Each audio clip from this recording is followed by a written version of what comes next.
You don't walk into court, you're dragged. By the armpits, through mud, piss, and whatever the cook dropped at dawn and never picked up. Your feet leave streaks on the stone floor, as if your soul itself is trying to cling to life before the verdict's even uttered. And what awaits you at the front of this dim, damp hall isn't a judge in robes with a powdered wig.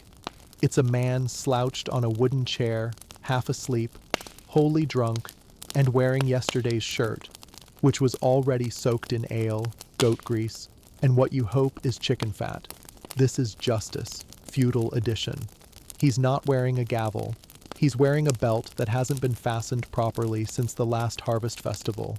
His eyes are red, not from compassion, but from squinting at torches too long and drinking mead from a cup that once held soup.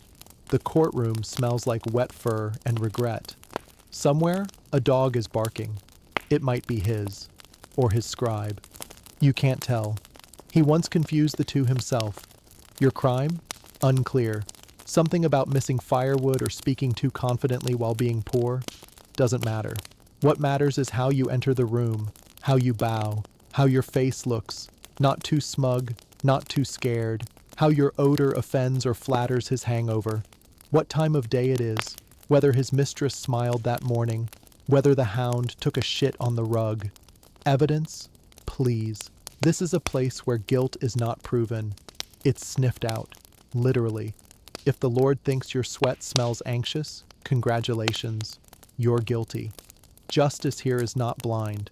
Justice is drunk, moody, and often itching from a rash it refuses to treat. You stand in front of him, knees slightly shaking, lips carefully neutral. Too much pleading, and you're annoying.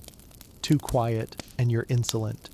He scratches his beard, belches, then leans forward as if he's about to whisper divine wisdom. Instead, he mutters something about the moon looking fat and asks if you've ever milked a goat. That's not a metaphor. He's genuinely curious. Behind you, the crowd, mostly villagers, a few half-bored guards, and a jester who's already halfway into a loaf of hard bread, murmurs. They've seen this before. They've also seen what happens when the Lord has indigestion. One time he sentenced a man to be flogged for blinking out of rhythm. Another time he let a thief go because the man juggled 3 apples and a dead rat with a smile. You try to make your breath smell less like anxiety and more like reverence. Your stomach growls. The Lord narrows his eyes. Hungry, are we? Perhaps a night in the stocks will fix that, he slurs. This is not a joke. This is not metaphor. This is how justice is done. A peasant woman once farted during her trial and was accused of summoning demons. Another brought a chicken to testify, not as evidence, but as an offering. It didn't help. The chicken was roasted after the sentencing. So was the woman. One figuratively, the other less so. You think of saying something smart, then remember that smartness, in this room, is a crime of arrogance. You remember what happened to the last man who quoted scripture. The Lord accused him of mocking God's patience and had him dunked in the latrine until the Holy Spirit, or just the smell, left his body. In this hall of half-lit torches and full-blown madness, the law is a game of mood. You are not a defendant. You are an emotional barometer. Will he be merciful? That depends. Is it raining? Did his gout act up this morning? Did his mistress roll her eyes at breakfast? Did you remind him of his cousin who owes him money? Or worse, of himself? And if he finds you innocent, it won't be because you are. It will be because he was in the mood to feel clever, merciful, godlike. He will smirk, wave his hand, and someone will drag you out as if your freedom was a stain to be cleaned. You might thank him. You must. Or he'll change his mind. Because here, justice isn't about truth. It's about the dangerous dance of surviving a performance, with the lead actor already 3 drinks in and 1 insult away from deciding your fate by mood swing. So breathe carefully, don't sweat, and pray the dog doesn't bark again. Imagine this. You're accused of stealing a turnip. Not gold, not a horse, a single, sad, shriveled turnip. probably half rotten and already claimed by worms. The accusation is enough. You're dragged, again, to the center of town, and the Lord, still digesting last night's goose leg and wine, declares, "Let God decide," which means you fight. No lawyer, no appeal, no alibi. Just two humans, a crowd, and the divine wisdom of broken bones. And you're a 52-year-old man with a limp, 3 missing teeth, and arthritis so bad your fingers curl like old roots. Your opponent? A neighbor's nephew. 14, lean, fast, and fueled by a mix of rage and the kind of confidence only starvation and adolescence provide. You're handed a stick. He gets a rusted short sword. Fair? No one's here for fairness. They're here for theater. This is trial by combat, or, as it's secretly known, hope you've been training for no reason. Doesn't matter your age, your size, your gender. Innocence is proven not by facts, but by survival. If you die, God clearly thought you were guilty. If you live, well, that's suspicious too. People start gathering, kids climbing on barrels, grandmothers muttering prayers. The town drunk is already betting 3 onions on the kid. A monk blesses the area with water that smells suspiciously like beer.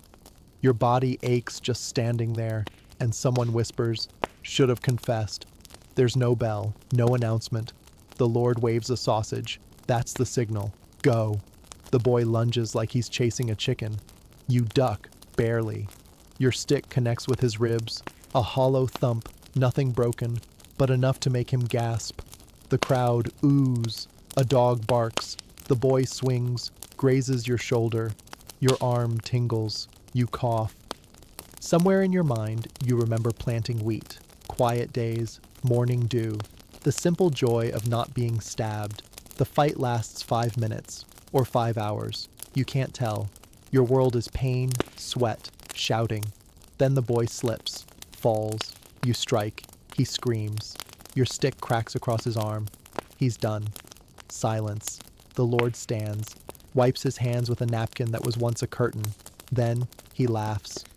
God has spoken, he declares, like a man who's just won at dice. You're free. But here's the twist. You're not. You're not celebrated. You're not embraced. You're feared.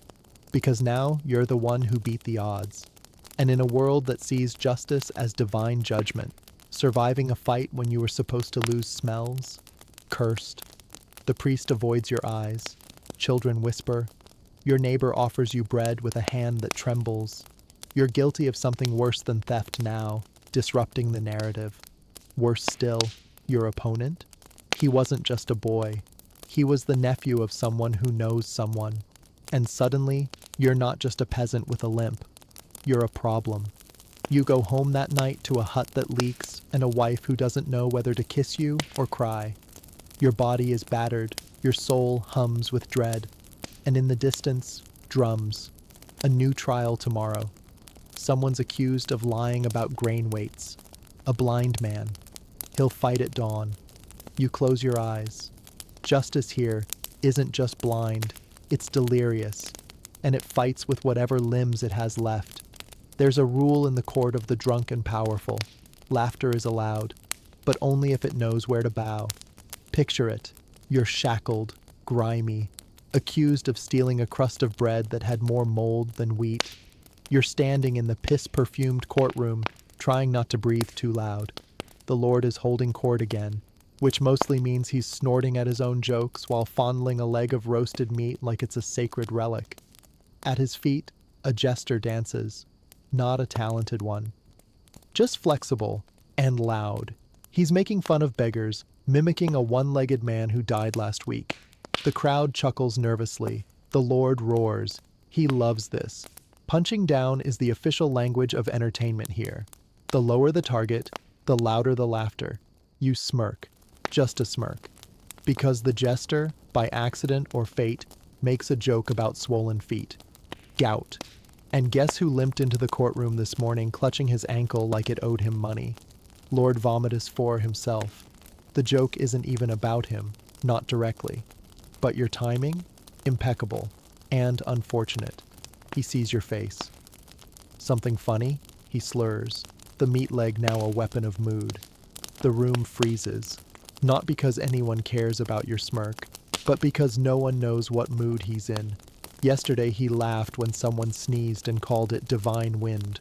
Last week, he burned a man alive for hiccuping during a hymn. You say nothing. Good.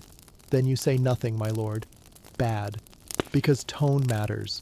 Your nothing had a hint of thought, a molecule of cleverness. It suggests you did laugh, which suggests you found something absurd, which implies the court might be ridiculous, which is treason. And now the jester is quiet. The meat leg drops. Blasphemy, someone whispers. Not because it is, but because it might be. And that's enough. They call it insolence. They call it mockery. Sometimes they say heresy. The words don't matter. What matters is that you stepped out of your role, the suffering, silent one, and dared to find humor without permission. Because in this world, humor is a privilege, a weapon reserved for the top. You don't get to laugh at the absurdity of your own trial. You don't get to joke about your shackles. You don't get to have irony while wearing dirt and rags. The noble's mistress, sitting just behind him, dripping in pearls and contempt, raises an eyebrow. That alone could cost you your life. She doesn't like clever peasants. No one does. They're like talking dogs, amusing, until they bite. So now you must be punished, not for stealing, not even for laughing, but for thinking while laughing. They call the guards. You're dragged out. Someone mutters about removing your tongue. Another suggests you be whipped until the humor leaks out. A monk shrugs and says, perhaps he'll learn silence. The crowd watches. Some nod, some look away. A few smirk, carefully. Because in this court, laughter isn't joy. It's a trap. And the most dangerous thing you can do is be funny at the wrong time. Let's play a game. Two people commit a crime. One steals a loaf of bread because he's starving. The other murders a servant in a drunken rage. One gets the stocks. The other gets a nap. Guess which one's a lord? Feudal justice had a peculiar rhythm, a symphony composed by people who believed their blood was bluer, their sins more poetic, and their crimes more negotiable. You, the peasant, fart in the wrong direction, and it's heresy. He, the noble, decapitates a neighbor during a hunting accident, and it's Tuesday. They called it justice, but what it was, truly, was license. Not the legal kind, the feudal kind. The birthright to never truly answer for anything, as long as your title sounded like it came with land and a tapestry. There's even a name for it, ius primae noctis, a charming little fantasy, or horrifying reality depending on where and when you lived, that said a lord could sleep with a peasant bride on her wedding night. Because, divine right and all that. Your body, your choice, only if your choice involved shutting up and surviving. And if you dared object, disturbing the peace, not his assault, your protest. This is how the medieval legal machine worked. It spat on the weak and bowed to the cruel. When a peasant stole a chicken, it was seen as a threat to order. But when a noble burned down a cottage by accident, it was a lesson in humility for the peasant. There were punishments, yes, for the poor, public floggings, mutilations, branding. You didn't just suffer. You performed your guilt for the entertainment of others. The nobility, they didn't get punishments. They got scoldings, sometimes exile. But exile meant going to a cousin's castle with warmer baths and better wine. Oh no, not the villa in the south with 12 servants and a view of the lake. Even murder could be negotiated. Two nobles dueling to the death? Honorable. Two peasants fighting in the street? Riot. One is valor, the other is criminality. Why? Because nobility wasn't just a status, it was immunity. And that immunity bred madness. There's a story, true or not, it fits, of a lord who would wander the village at night and slap peasants awake just to test their loyalty. One man didn't wake fast enough. He was fined. Another cried. He was whipped. The lord slept like a baby under fox fur and the lie of righteousness. This wasn't hypocrisy. It was the system working as intended. Power punished defiance, not crime. It protected hierarchy, not morality. And if you were born at the bottom, the only thing more dangerous than breaking a law was pointing out that the top never followed them. So you stayed quiet. You taught your children to bow. You looked down when the Lord passed. You laughed when he laughed. And when he killed your neighbor's son in a drunken horse race, you said, with a trembling smile, "Well, boys will be boys." Because here's the brutal truth. The rich weren't just above the law. They were the law. Let's play a game. Two people commit a crime. One steals a loaf of bread because he's starving. The other murders a servant in a drunken rage. One gets the stocks. The other gets a nap. Guess which one's a lord? Feudal justice had a peculiar rhythm, a symphony composed by people who believed their blood was bluer, their sins more poetic, and their crimes more negotiable. You, the peasant, fart in the wrong direction, and it's heresy. He, the noble, decapitates a neighbor during a hunting accident, and it's Tuesday. They called it justice. But what it was, truly, was license. Not the legal kind, the feudal kind, the birthright to never truly answer for anything, as long as your title sounded like it came with land and a tapestry. There's even a name for it, ius primae noctis, a charming little fantasy or horrifying reality, depending on where and when you lived, that said a lord could sleep with a peasant bride on her wedding night, because, divine right and all that. Your body, your choice, only if your choice involved shutting up and surviving. And if you dared object, disturbing the peace, not his assault, your protest. This is how the medieval legal machine worked. It spat on the weak and bowed to the cruel. When a peasant stole a chicken, it was seen as a threat to order, but when a noble burned down a cottage by accident, it was a lesson in humility for the peasant. There were punishments, yes, for the poor. Public floggings, mutilations, branding. You didn't just suffer. You performed your guilt for the entertainment of others. The nobility? They didn't get punishments. They got scoldings, sometimes exile. But exile meant going to a cousin's castle with warmer baths and better wine. Oh no, not the villa in the south with 12 servants and a view of the lake. Even murder could be negotiated. Two nobles dueling to the death. Honorable. Two peasants fighting in the street. Riot. One is valor, the other is criminality. Why? Because nobility wasn't just a status, it was immunity. And that immunity bred madness. There's a story, true or not, it fits, of a lord who would wander the village at night and slap peasants awake just to test their loyalty. One man didn't wake fast enough. He was fined. Another cried. He was whipped. The lord slept like a baby under fox fur and the lie of righteousness. This wasn't hypocrisy. It was the system working as intended. Power punished defiance, not crime. It protected hierarchy, not morality. And if you were born at the bottom, the only thing more dangerous than breaking a law was pointing out that the top never followed them. So you stayed quiet. You taught your children to bow. You looked down when the Lord passed. You laughed when he laughed. And when he killed your neighbor's son in a drunken horse race, you said, with a trembling smile, "Well, boys will be boys." Because here's the brutal truth. The rich weren't just above the law. They were the law. You're offered a choice.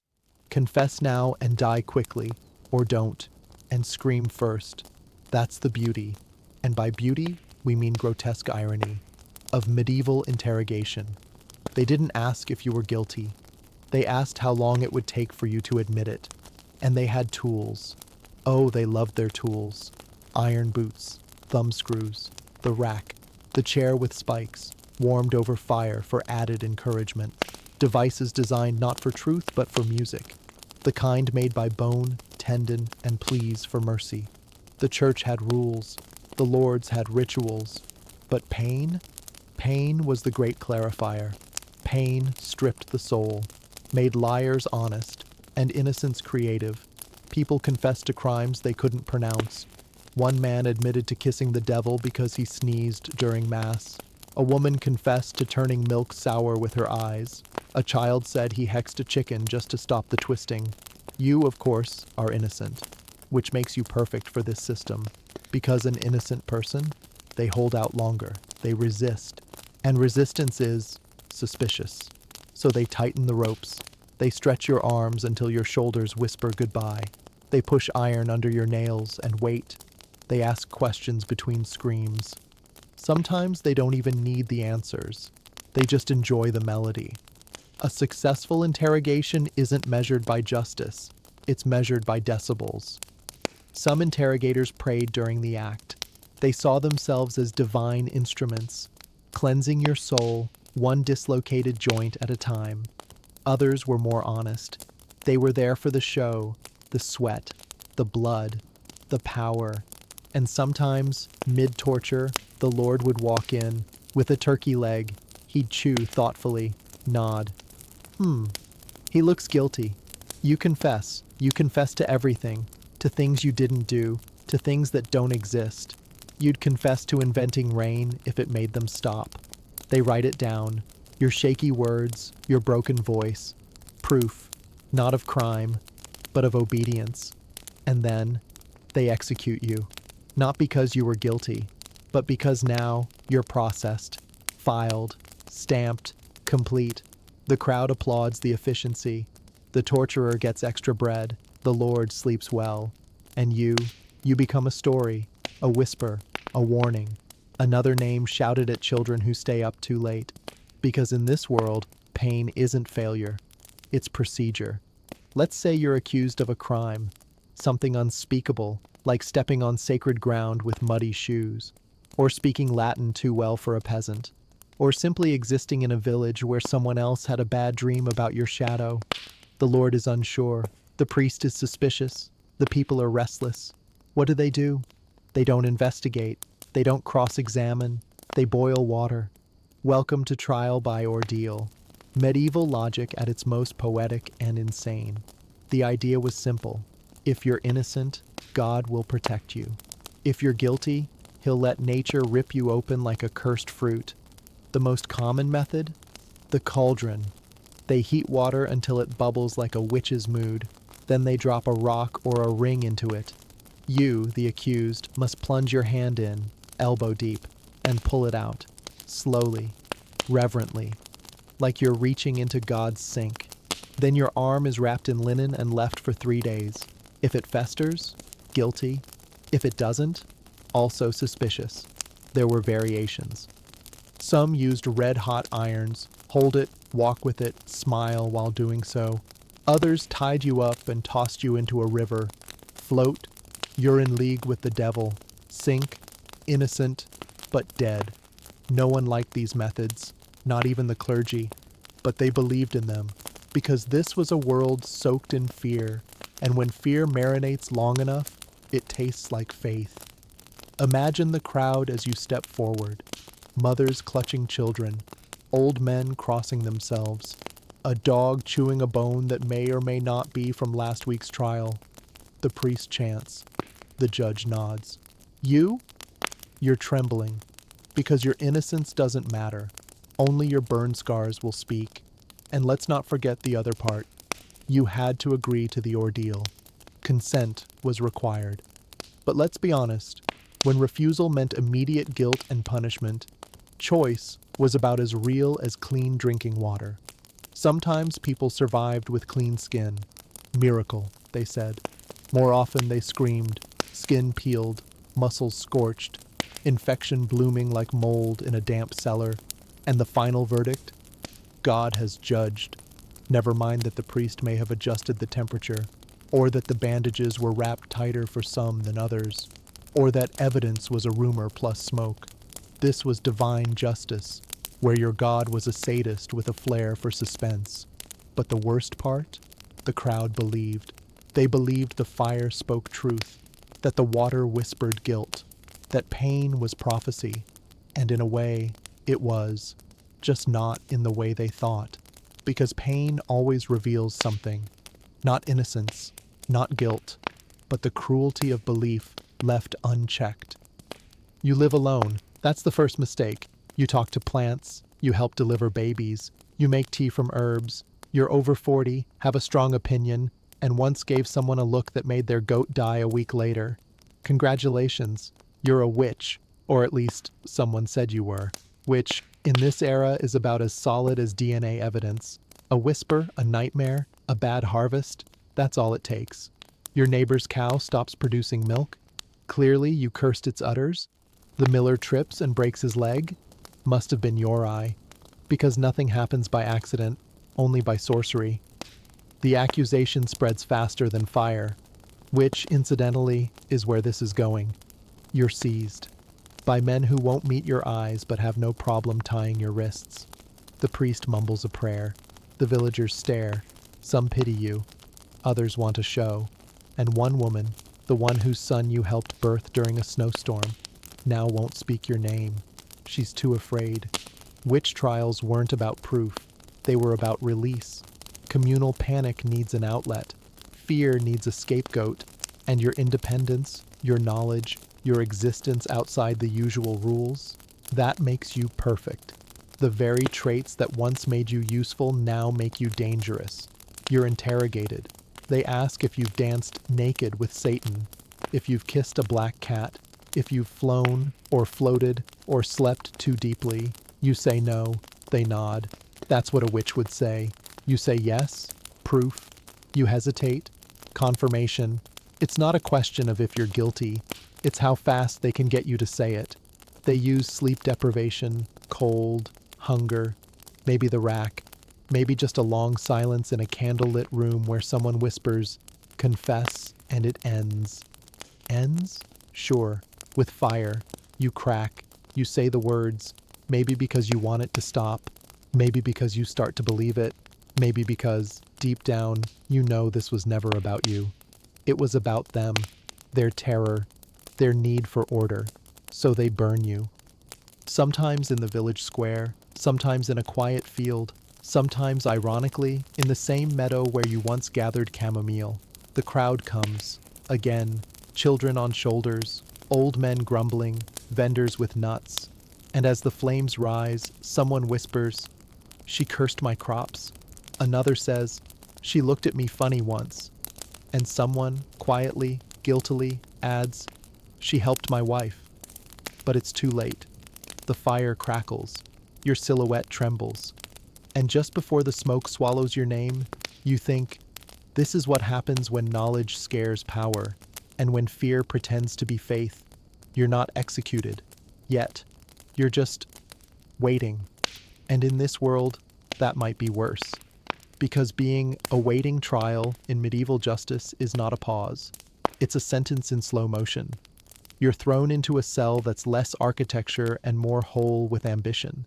Stone walls, iron bars, moisture that never dries, and a smell that suggests something once died here, and then changed its mind halfway through decomposition. Your cellmates? Rats, fleas, a man who hasn't spoken in days, a woman who mutters prayers with her eyes closed, rocking back and forth like she's trying to travel through time. No one here is sure of their crime. Some stole bread, some annoyed the priest. One simply looked like someone the Lord didn't like. You sit, you wait, days blur. Food, if it comes, is gray. Water tastes like rust and secrets. You try to sleep, but the damp floor chews at your bones. Every cough echoes. Every shadow looks like a guard with bad news. And the worst part? The silence. Because medieval prisons weren't built to hold you forever. They were holding pens for confession, ransom, or death. Justice wasn't in a hurry. The court forgot you existed. And outside, the village moved on. Life without you? Surprisingly easy. You start talking to yourself. Or to the walls, or to God, not for salvation, but for distraction. Sometimes a guard walks by. He might spit. He might smile. He might offer you a chance, confess, and leave. But you've seen what leaving looks like. Stocks, whips, fire, so you stay quiet. And your silence? It's suspicious. Too silent? You're planning something? Too loud? You're unrepentant? Too sane? Clearly a liar, too broken, playing the victim. The very act of surviving the cell becomes evidence. Eventually, you're dragged out, eyes blinking against the sun, limbs stiff, mind buzzing with mold and fear. The trial lasts minutes. The verdict was written the day you were arrested. The crowd doesn't remember your name, just that you were gone, and now you're here, and that someone needs to bleed. And as you walk to your sentence, whatever it is, you realize something brutal. Your real punishment wasn't death. It was being forgotten before it even came. You'd think they'd all be bitter, the peasants, the widows, the scarred men and limping children, the people who survived the lash, the stocks, the mock trials, and the slow death of justice by boredom. You'd think they'd be husks of humans, shuffling ghosts with nothing left but dirt under their nails and rage in their lungs. And yet, they sang. Not always loudly, not always joyfully, but they did. In fields, as they planted rye, by the hearth, mending threadbare socks, in prison cells, before the rope, hummed lullabies to babies who might not make it through winter, chanted work songs with sore hands, whispered melodies that were older than the Lord's favorite insult, because the one thing no judge could confiscate was sound. And that sound, sometimes defiant, sometimes just desperate, was a small rebellion, a reminder that you could still create something that wasn't soaked in fear, a rhythm, a memory, a note of beauty in a world that had no idea what that meant anymore. There's a tale, maybe true, maybe not, of a woman sentenced to die for stealing herbs and healing the wrong person. As she was led to the stake, she sang, not a curse, not a prayer. Just a song her mother used to hum while stirring soup. People in the crowd remembered the tune. Years later, someone sang it at a wedding, someone else at a funeral. It traveled, outlived the Lord who condemned her, outlived the court, outlived the rope. Because brutality silences quickly, but melody lingers. And that's the hidden thread in all this madness. Yes, justice was a joke. Yes, power was a drunk with a whip. Yes, torture was procedure and fairness a rumor. But still, they joked with each other. They held hands. They carved little birds out of wood for their children. They lit candles even when the church said not to. They survived not just the system, but the meaninglessness of the system. And sometimes in the middle of a punishment, someone laughed. A real laugh. Ugly, wet, honest. And in that moment, the Lord flinched. Because nothing scares a tyrant more than a soul that refuses to die properly. So when you lie in bed tonight, annoyed at bureaucracy, angry at the news, frustrated by the absurdity of modern life, remember this. You live in a world with antibiotics. You can laugh without getting flayed. And when you sing in the shower, no one calls it treason. And with that, you've survived medieval justice. Barely, but beautifully.